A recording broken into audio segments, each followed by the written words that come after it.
हुआ। मैं आप लोगों को इसलिए बता रहा हूँ ताकि आपके घर या जानने वालों को आप फटाफट सूचित कर सके कि एक ऐसी गैंग चल रही है जो कि लोगों को, बड़े लोगों को, छोटे लोगों को किडनैप कर रही है। कल शाम को 4:30 बजे मेरी वाइफ दूध लेने के लिए घर से निकली, जो 15 मिनट की दूरी पर है। उसके बाद वो घर पर नहीं आई और 5:45, 6:30 बजे के बाद हम लोगों ने उसको ढूंढना शुरू किया। हमें कहीं नहीं मिली। हम लोग एकदम हर जगह घूमे और रात को 12 बजे मेरी पत्नी मुझे सुल्तानपुर जो मेट्रो स्टेशन है उसके उधर पर मिली। और जो दर्दनाक कहानी उसके साथ बीती वो अभी, क्योंकि अभी वो थोड़ी ठीक हो पाई है, सदमे से उभर पाई है, तो मैंने उसकी एक छोटी सी वीडियो बनाई है।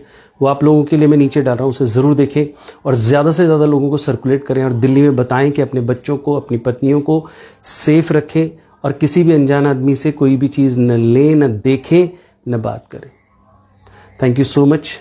आप सब लोग सुरक्षित रहें इस उम्मीद से, और जो मेरे साथ हादसा हुआ है किसी के साथ ना हो। हम बहुत लकी थे, ये दैवीय कृपा रही, ये डिवाइन कोई फोर्स थी जिसने मेरी वाइफ को वापस लौटाया। नहीं तो ऐसे केसेस में किसी का वापस मिल पाना बहुत बहुत मुश्किल है। हम बहुत लकी हैं कि बच गए। और आप लोगों को मैं ये इसलिए बता रहा हूँ कि अपने सब लोगों को बताएं, सब लोगों को बताएं, ताकि किसी के साथ भी कोई भी बुरा हादसा होने से बच जाए। धन्यवाद, नमस्कार। यहाँ से पीछे के रास्ते से गई थी धोबी को कपड़े देने और दूध देने के लिए। मैंने धोबी को कपड़े दे दिए। तो मैंने कहा भैया जब मैं शाम को मंडी आऊँगी अपने देवरानी के साथ तो मैं शाम को लेते जाऊँगी, इसलिए अभी दे रही हूँ। तो वो कहने लगा आंटी आपसे मैंने कब बोला था 2 बजे देने के लिए। मैंने कहा मैं आ रही थी भाई, लेकिन धूप के चक्कर में आई नहीं, इसलिए मैंने कहा अब दे जाती हूँ। मैंने कहा कोई बात नहीं, देख लियो, रात को कर दियो, मतलब मैं ले लूँगी। कह रहा नहीं अब तो कल ही मिलेंगी। मैंने कहा चल ठीक है। तो मैंने कहा ठीक है, फिर मैं दूध की थैली लेती हूँ। तो कह रहा आंटी मदर डेयरी तो बंद है। मैं कहा बेवकूफ़, मुझे पता है, मैं दुकान से लेने जा रही हूँ। उसको कपड़े देख के मैं दुकान की तरफ ही जा रही थी।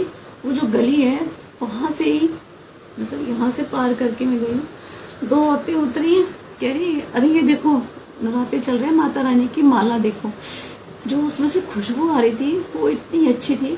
तो मैंने कहा ये कितने की है, मतलब आई टू आई, मतलब आँखों से आँखें देख रही थी मैं उसकी।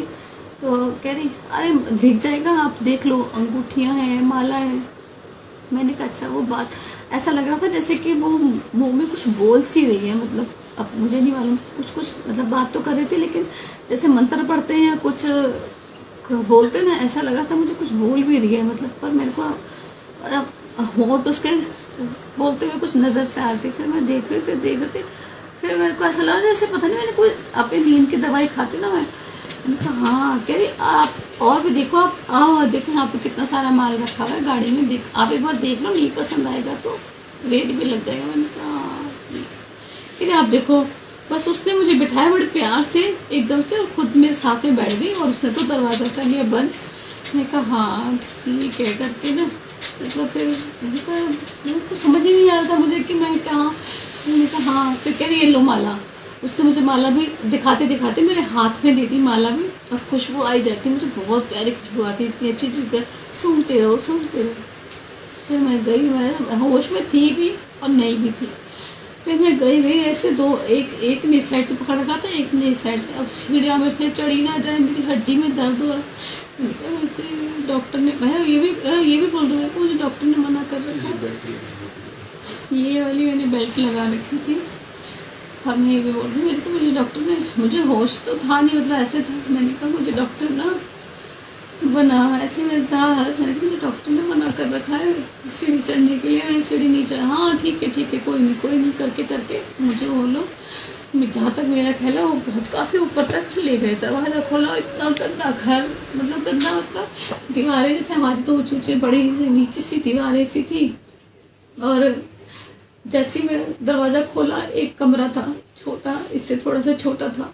फिर उससे आगे एक किचन बनाई हुई थी, फिर उससे एक कमरा, उससे आगे कमरा था, बाहर रेलिंग से थी। मतलब मेरे को ऐसे मेरा दिल सा घबरा था। मैंने कहा मुझे पता नहीं अजीब सा ही हो रहा है। मैंने कहा मुझे, फिर कह रही ठीक है आप लेट जाओ आराम से ना। फिर थोड़ी देर तो मेरे दर्द इतना था, ऐसे होश भी थोड़ा सा नहीं था, तो मैं थोड़ा देर तो लेट गई। मैं जैसी आँख बंद करी तो मेरे को, मतलब मेरी फैमिली दिख रही, मेरे बच्चे दिख रहे, मेरे पति, मतलब मैंने कहा पता नहीं, मतलब मैं यहाँ आ गई आया नगर में, और मतलब अपने बच्चों से बात कर, मेरे बच्चे देख रहे, 5 मिनट ही हुआ था मुश्किल से। बस देखा तो मैंने कहा मैं कहाँ पे हूँ, मतलब मैंने कहा मैं अभी आयनगर में थी, मतलब अजीब सा कुछ समझ। फिर मैं एकदम से उठ के बैठी, मैंने कहा मैं कहाँ, कह रही क्या हुआ, मैंने कहा नहीं कुछ नहीं, पानी पीना है। मैंने कहा नहीं मुझे पानी नहीं पीना है, मैंने कहा मुझे तो घर जाना है। मैंने कहा कह रही अरे कुछ नहीं अभी कुछ खाया है तुमने? मैंने कहा नहीं मैंने कुछ नहीं खाया ना, मुझे कुछ खाना है। फिर फटाफट पता नहीं किसी से चाय मंगाई, मुझे वहाँ तक नहीं, दरवाजा तो वहाँ था ना 3 कमरे छोड़ के, तो मैं कोई दरवाजा खटखटा रहा है, कोई मतलब बेल बजा रहा है, तो मुझे वहाँ तक भी अलाउ नहीं था कि मैं वहाँ तक भी चली जाऊँ। बस यहीं बैठना, मतलब यहीं बैठना। मैंने कहा मुझे इस पलंग पे भी नहीं बैठना, मैं नीचे ज़मीन पे जाके बैठ गई। मैंने कहा मुझे फिर, लेकिन मेरे से ज़मीन पे नहीं बैठा जा रहा था। तो फिर मैंने कहा अच्छा यार कहीं अपने उसके लिए मैं अपनी मतलब हड्डी में ना मेरी प्रॉब्लम हो जाए, फिर कभी मैं बैठ जाऊँ ज़मीन पे। मैंने कहा मुझे नहीं बैठना, यहाँ पे भी नहीं बैठना। फिर चाय दी उन लोगों ने मुझे, चाय पी लो। मैंने कहा इसमें भी कुछ मिलाया होगा। मैंने कहा मेरे को नहीं पी चाय, कह दिया ना चाय पी लो आप, मैंने मतलब तुम करके कह दिया ना तुम चाय पी लो, कुछ नहीं होगा, चाय पी लो, पानी पी लो। मैंने कहा नहीं, बिस्किट भी दिए मुझे खाने के लिए, लेकिन बस मुझे यही था कि इसमें भी कुछ ना कुछ तो जरूर होगा। जब इंसान इतना मतलब सिर्फ दिखाने के चक्कर में यहाँ तक आ गई, मुझे पूरा था कि, और लेकिन जबरदस्ती नहीं, अगर ठीक है अगर घर जाना है ना तो चाय पी लो। मैंने कहा ठीक है। फिर मैंने भगवान का नाम लेके मतलब होठ मैंने ऐसे लगाया चाय का, फिर मैंने सिर्फ ऐसे मुंह लगा के मैंने कहा मैं पी लूँगी, बस एक बार मुझे बस घर तक, मतलब मुझे ये कह दो कि मुझे घर तक छोड़ दोगे, बस एक बार मुझे कहीं आसपास भी छोड़ दोगे तो मैं अपने पति अपने बच्चे किसी को बुला लूँगी अपने घर से मुझे, लेकिन एक बार मुझे वहाँ तक छोड़ दो आप कि हाँ ठीक है, कि हाँ ठीक है छोड़ देंगे। बाकी मैंने गले में चैन पहन रखी थी और मेरे कान के थे, मेरा फ़ोन था, मेरा सब कुछ, मतलब पर्स वर्स था मेरा। अभी जब मैं उठी तो मेरे पास कुछ भी नहीं था, ना फ़ोन था, ना गले में था, ना कान में था मेरे। पता नहीं मुझे कब में से उन्होंने निकाल लिया, क्या किया मुझे नहीं मालूम। फिर 2 औरतें मैंने देखी, उसमें से बात कर रही, कह रही अरे उस लड़की को ना अभी काम मत कर देती हो, अभी वो उसकी एज उम्र अभी छोटी है, अभी उससे काम मत करवाइयो। फिर मेरे दिल को हुआ एकदम से कुछ, मतलब मैंने कहा मैं गलत आ गई, मैं गलत फंस गई मैं। तो फिर कह रहे भाई तुम कुछ काम करोगी क्या? मैंने कहा मैं कुछ काम नहीं कर सकती, मेरी हड्डी गली पड़ी, मुझे मेरी बीमारी बताई, मुझे टीबी की बीमारी है। मेरे डॉक्टर से मैंने कहा मैं 1 साल से मैं बेड पे हूँ और मुझे प्लीज़ घर जाने दो, मैं मर जाऊँगी, मुझे कुछ हो जाए। मैंने उनको ये भी कहा मुझे कुछ हो जाएगा, मुझे वहाँ भी ऐसे उल्टी। फिर कह रही एकदम जैसे घिनसी करते जाओ बाथरूम में जाओ। तो मैंने कहा हाँ ठीक है। फिर बाथरूम में गई तो और उल्टी, मतलब इतना गंदा उनका बाथरूम, सड़ा हुआ, मतलब ऐसे बाथरूम भी नहीं जाया जा रहा। फिर मैंने सोचा शायद बाथरूम से कहीं जाने का कोई तो रास्ता होगा। फिर मैं बाथरूम भी करके कम से कम मैं 4 बार गई। मैं कह रही उल्टी मत करना, यहाँ पे उल्टी मत करना। मैंने कहा नहीं अच्छा मैं उल्टी नहीं करूँगी करके, ना कुछ खा लो तुम्हें अगर उल्टी हो रही है तो ये वो। फिर वो 2 औरतें, फिर खाना मंगाया था, 2 बच्चे भी आए थे वहाँ पे, छोटे से ही थे।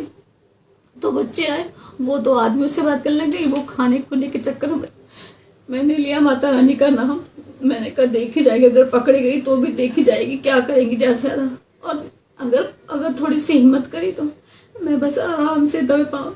मेरे पास तो चप्पल तक भी नहीं थी, जो चप्पल वहाँ पे पड़ी हुई थी मैंने वो चप्पल पहनी, आराम से कुंडी खोली और ऐसे भागी। मैंने फिर पीछे मुड़ के नहीं देखा। सीढ़ियों में मेरे को लग रहा था मैं गिर जाऊंगी, क्योंकि मेरे पास कोई लाइट भी नहीं थी मोबाइल की कि मोबाइल की लाइट जला सकती। सबसे नीचे गई तो आदमी चढ़ रहे थे, लड़के, जवान लड़के में, और देख रहे थे ऐसे गंदे तरीके से। मैंने फिर पूरा मुंह ढक लिया, मैंने चुन्नी थी मेरे पास, मैंने कहा कोई मुझे मतलब कोई पहचान न ले, ऐसे करके पूरा मैंने मुंह ढक के मैं वहाँ से भागी। और पता नहीं मुझे गली से निकली, वहाँ से निकली। मैंने कहा कोई मुझे बस इतना बता दे कि भाई बाहर जाने, बस मुझे बाहर सड़क तक जाना, मैं किसी पूछ लूँगी कि मुझे बस बाहर मेन रोड तक पहुँचना है। देखा तो सब कुछ बंद हो चुका था, दुकानें, आदमी कोई औरत तो दिख रही नहीं मुझे, कोई रास्ते में कोई औरत नहीं दिखी। ऑटो वाले हाँ जी कहाँ जाना है आपने, मतलब मैं बहुत मुश्किल से फिर कैसे करके घूम के यहाँ जा रही हूँ, वहाँ जा रही हूँ। फिर हार के मुझे एक मेन सड़क दिखाई दी, फिर मैं वहां से सीधी आई। दूर एक आइसक्रीम वाला खड़ा हुआ था, मैंने कहा इसके पास जरूर फोन तो होगा, भैया के पास कुछ हो ना हो। मैंने उसके कान में कुछ लगा हुआ देख लिया था, वो तो ब्लूटूथ वगैरह होता है, मैंने कहा बस फ़ोन भी होगा। मैंने उससे मिन्नत करी, मैंने कहा भैया एक फ़ोन कर लूँ आपके फ़ोन से। फिर मैंने अपनी बेटी को फ़ोन किया, उसको बुलाया अपने पास।